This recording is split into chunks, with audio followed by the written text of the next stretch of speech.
তো বন্ধুরা, সবুজ সংঘের পরিচালনা, দক্ষিণ রেদোয়ালি সবুজ সংঘের পরিচালনা, যেটা ক্যানিংয়ে অবস্থিত, আপনারা দেখতে পাচ্ছেন সেইখানে আজকে এক রক্তদান শিবিরের অনুষ্ঠানের আয়োজন করা হয়েছে।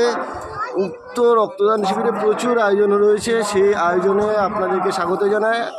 তার আগেই জানিয়ে দিই আপনাদেরকে শুভ নবমীর প্রীতি ও আন্তরিক শুভেচ্ছা। তো বন্ধুরা, আমি এসে গেছি সবুজ সংঘের এক প্রতিনিধির সাথে কথা বলতে, পেয়ে গেছি তাকে তার আমাদের সামনে। তো দাদা, আপনাদের এখানে রক্তদান শিবির হচ্ছে শুনলাম, তা কতজন লোকের এখানে আয়োজন হয়? 350 লোকের আয়োজন। 300 লোক এখানে প্রত্যেক বছর রক্তদান শিবিরে 15 থেকে 350 লোক হয়ে যায়। আচ্ছা, তো তাদের জন্য নিশ্চয়ই খাওয়া দাওয়ারও আয়োজন করা হয়? খাওয়া দাওয়ার ব্যবস্থা সবই আছে। আচ্ছা, ঠিক আছে। তা কি খাওয়া দাওয়ার আয়োজন করা হয় আপনাদের? ডাল আছে, আলু ভাজা আছে, চিংড়ি কুমড়ো ডাল্লা আছে, মাংস তরকারি আছে, চাটনি পাঁপড় আছে। তো এই খাওয়া দাওয়ার আয়োজনটা কি শুধু রক্তদান শিবিরে যারা রক্ত দিতে এসছে তাদের জন্য? রক্তদান শিবিরের জন্য, রক্ত ক্যান্ডিডেটদের জন্য আমাদের খাওয়া দাওয়ার ব্যবস্থা। তা আর কেউ আলাদাভাবে এখানে খেতে পারবে নাকি? না, কেউ আলাদাভাবে এখানে খাওয়ার ব্যবস্থা নেই। আচ্ছা, ঠিক আছে। তা এখানে শুনছি নাকি আজকে আবার ঘোড়া দৌড়ও হবে, তারা কি এই ঘোড়া দৌড়ের খাওয়া দাওয়ারের জন্য সঙ্গে যুক্ত? হ্যাঁ, ঘোড়া দৌড়ে খাওয়ার এইখানেই একসঙ্গে হয়ে যায়। ওই প্রায় 100 লোক হয়ে যাবে ঘোড়া দৌড়ে, আর 300 থেকে 350 লোক ওই রক্তদান শিবিরে, দুটো মিলিয়ে 400-450 লোক খাবে।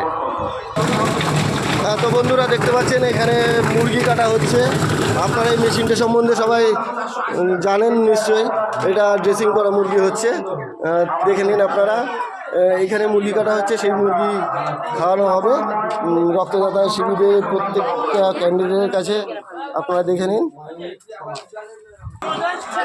তো দেখতে পাচ্ছেন এখানে কত আয়োজন করা হয়েছে। এই কুমড়ো, এইখানে দেখতে পাচ্ছেন এই যে চিংড়ি আছে, চিংড়ি ছাড়ানো হচ্ছে। আর এইখানে এই যে আম রয়েছে, দেখতে পাচ্ছেন আমের চাটনিও হবে মনে হচ্ছে। আমরা যাওয়া যাক এবার রান্নার কাছে। তো বন্ধুরা, দেখতে পাচ্ছেন ইতিমধ্যে ডাল বানানো হয়ে গেছে, ডাল তৈরি হয়ে গেছে। তো এইবার শুরু হয়েছে রান্নার পর্ব। তো এই যে রাঁধুনি মশাই দেখতে পাচ্ছেন, ইনি পাড়ারই লোক, তো উনি রান্না শুরু করে দিয়েছেন। দেখতে পাচ্ছেন এইখানে সমস্ত রকম আয়োজন শুরু হয়ে গেছে, কড়াই তেল পড়ে গেছে,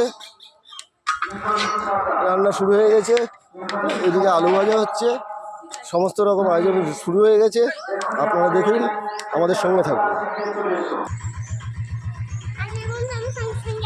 হ্যাঁ, তো দিতিপ্রিয়াও নিয়ে যাচ্ছে আমাকে রক্তদান শিবিরের সেই জায়গাতে। মনে হচ্ছে দিতিপ্রিয়া জানে কোন জায়গাতে রক্তদান শিবির হচ্ছে। তুমি জানো তো কোন জায়গাতে হচ্ছে? তা তোমার সঙ্গে সঙ্গে গেলেই তুমি দেখাতে পারবে, তাই তো? এই মহানবমী শুভ সন্ধিক্ষণে জাতি ধর্ম বর্ণ নির্বিশেষে দক্ষিণ রেদোয়ালি প্রাথমিক বিদ্যালয় প্রাঙ্গণে আয়োজিত হতে চলেছে, শুরু হতে চলেছে স্বেচ্ছা রক্তদান শিবির। তো বন্ধুরা, আমরা এসে গেছি এই রুমটার মধ্যে।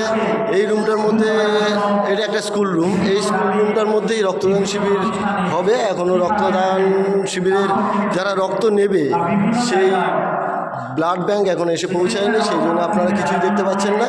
কিন্তু আশা করি এই জায়গাতেই রক্তদান শিবির হবে। আপনি চেষ্টা করবো আপনাদেরকে সেই ভিডিওটা দেখানোর জন্য। ধন্যবাদ।